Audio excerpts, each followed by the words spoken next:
U.S. unemployment hasn't been this low since 2001, but analysts say the rate fell for the wrong reasons.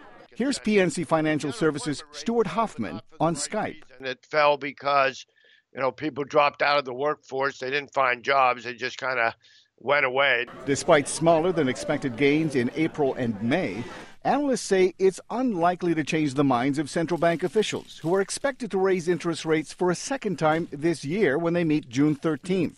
But given the soft economic data, Hoffman says the Fed is likely to delay plans for a third rate increase. With these little softer jobs numbers and some weaker inflation numbers, after the Fed moves in June, they may just wait it out till December to move again.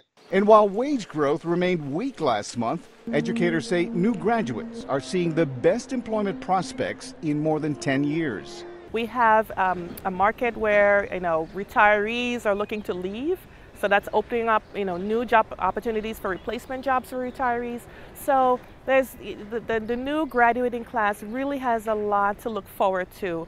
Global staffing firms, however, say competition for new jobs will increase as technology replaces the jobs of the past.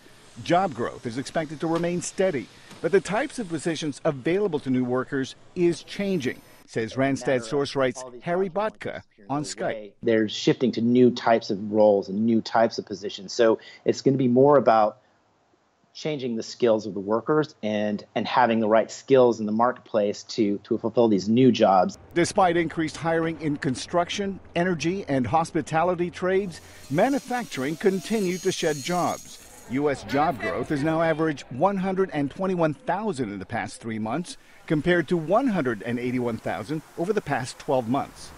Mil Arcega for VOA News, Washington.